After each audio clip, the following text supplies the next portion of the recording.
Assalamualaikum warahmatullahi wabarakatuh. Perkenalkan, nama saya Juanda dengan NPM 18751029 dari program studi D3 Agribisnis. Pada kesempatan kali ini saya akan menjelaskan materi tentang barang publik, eksternalitas, dan hak kepemilikan mata kuliah ekonomi sumber daya. Yang pertama, identifikasi barang publik di sekitar daerah. Barang publik ialah barang-barang yang memiliki sifatnya non-rival, yang tidak dapat dibatasi oleh penggunanya, dan sebisa mungkin bahkan seorang tidak perlu mengeluarkan biaya untuk mendapatkannya. Yang kedua, ada dua sifat barang publik menurut penggunanya.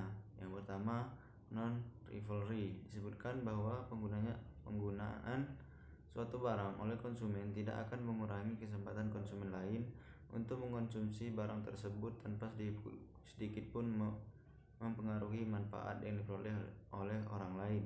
Contohnya seperti sinar matahari dan juga air hujan.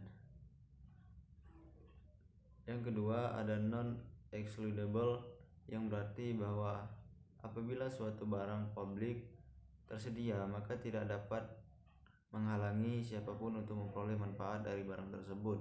Atau dengan kata lain, setiap orang berhak memiliki akses ke barang itu. Contohnya seperti taman kota, lapangan, dan jalan raya. Yang selanjutnya ada eksternalitas, merupakan efek samping suatu tindakan pihak pertama yang berakibat baik maupun buruk terhadap pihak lain. Akan tetapi pihak pertama tidak menanggung biaya atau menerima dampak yang dialami pihak lain. Secara umum, eksternalitas dibagi menjadi dua, yaitu eksternalitas positif dan eksternalitas negatif. Eksternalitas positif adalah suatu dampak baik dari kegiatan produksi atau konsumsi yang memberikan manfaat terhadap pihak lain. Contohnya, peternakan sapi yang memberikan manfaat baik bagi pelaku usaha serta dapat memenuhi kebutuhan gizi harian bagi masyarakat yang mengkonsumsinya. Eksternalitas negatif adalah suatu dampak buruk dari kegiatan produksi atau konsumsi yang berakibatkan terhadap pihak lain. Contoh dari eksternalitas negatif, peternakan sapi menghasilkan limbah kotoran yang mana bau dari kotoran sapi tersebut sangat menyengat dan mengganggu masyarakat sekitar. Penanganan eksternalitas negatif pada peternakan sapi. Beberapa upaya yang dapat dilakukan oleh pemilik peternakan sapi adalah dengan memanfaatkan limbah kotoran sapi menjadi pupuk kompos dan biogas untuk rumah tangga. Hak kepemilikan. Hak kepemilikan adalah hak-hak yang dimiliki, mengakses, mengelola, menjual, memakai, ataupun menggunakan suatu bendaan dengan leluasa dan bersifat bebas terhadap benda itu dengan kedaulatan sepenuhnya yang berada di pihak si pemilik. Kebendaan dapat digunakan secara bebas asalkan tidak menyalahi peraturan atau undang-undang yang berlaku yang ditetapkan atau suatu kekuasaan yang tidak mengganggu hak-hak orang lain. Rezim kepemilikan menurut Bromley. Yang pertama, ada kepemilikan individu.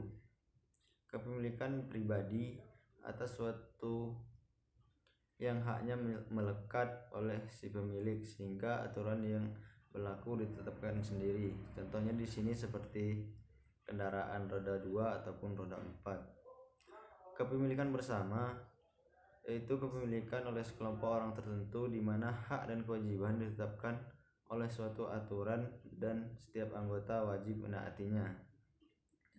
Contohnya di sini seperti tempat-tempat umum yang ada di sekitaran kota ataupun jalan raya. Yang ketiga, ada kepemilikan negara. Hak kepemilikan dan aturannya ditetapkan oleh negara. Individu tidak boleh memilikinya. Contohnya seperti badan usaha milik negara, PTPN, ataupun Pertamina yang ditunggangi langsung oleh pemerintah. Yang keempat, rezim akses terbuka. Tidak ada aturan yang mengatur mengenai hak dan kewajibannya. Contohnya di sini seperti hutan lindung ataupun pegunungan ataupun pegunungan. Mungkin itu saja yang dapat saya sampaikan pada kesempatan kali ini untuk materi tentang eksternalitas barang publik dan hak kepemilikan. Saya akhiri, wabillahi taufiq wal hidayah. Wassalamualaikum warahmatullahi wabarakatuh.